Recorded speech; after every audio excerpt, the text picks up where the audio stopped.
ጌታ በብዙ የወንጌላት ክፍል ላይ ዳግመኛ ስለመምጣቱ ለደቀ መዛሙርቱ ነግሯቸዋል። እንደምታውቁት ጌታችን ኢየሱስ ክርስቶስ በስጋ ገሊላዊ ነው።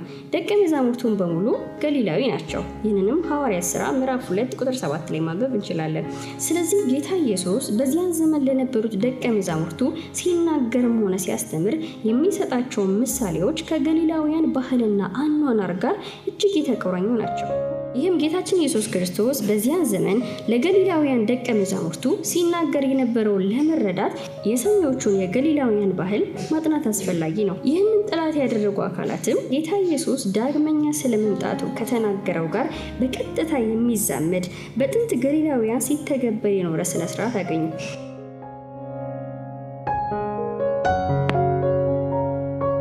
ሰርግ በገሊላውያን ዘንድ ትልቅ ቦታ የሚሰጠው ስነ ስርዓት ነው። ጌታችንም ኢየሱስ ክርስቶስ በገሊላ ቃና በተደረገ ሰርግ ቤት ተገኝቶ ነው ውሃውን ወደ ወይን ጠጅ በመቀየር የመጀመሪያውን ምልክት ያደረገው፣ ክብሩንም የገለጠው። ይህንንም በዮሐንስ ወንጌል ምዕራፍ 2 ከቁጥር 1 እስከ 11 ባለው ክፍል ውስጥ እናገኛለን።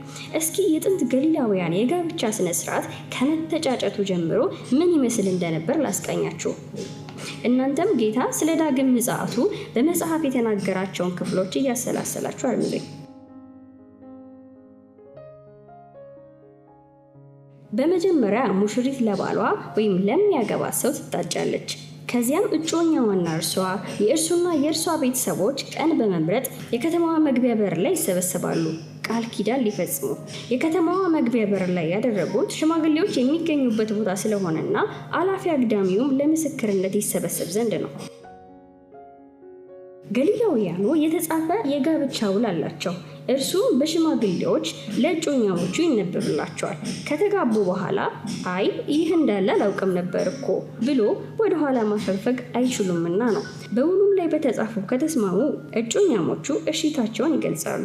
ከዚያም ሙሽራው ወይም እጮኛዋ ለሙሽሪት የወይን ጠጅ ቀድቶ ይሰጣታል። የሰጣትን የወይን ጠጅ የመጠጣትና ያለመጠጣት ውሳኔ የሙሽሪት ነው። ተቀብላ ከጠጣች በጋብቻው ተስማምታለች ማለት ነው። ከዚያም እርሱም ወይም ሙሽራውም ይጠጣና አንድ ነገር ይናገራል። ከዚህ በኋላ በአባቴ ቤት ከአንቺ ጋር እስከምጠጣ ድረስ ከዚህ የወይን ጠጅ አልጠጣም ይላል። እጮኛሞቹ በዚህ መልኩ በሽማግሌዎችና በሌሎች ምስክሮች ፊት ቃል ከተገባቡ በኋላ እስከ ሰርጉ ቀን ድረስ ሁለቱም አይገናኙ።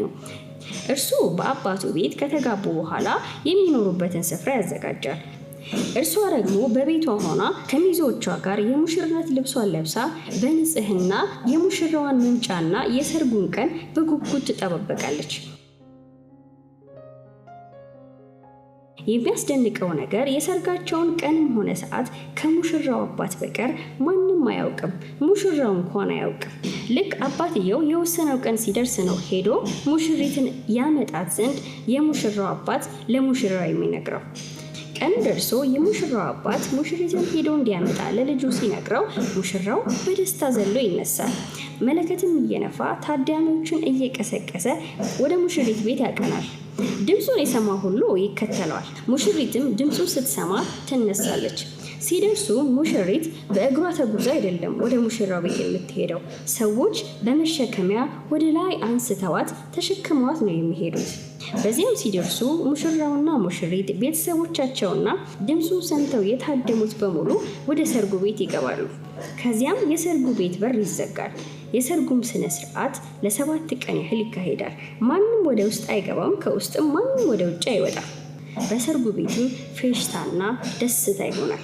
ይህ የጥንት ገሊላውያን የሰርግ ስነ ስርዓት ነው።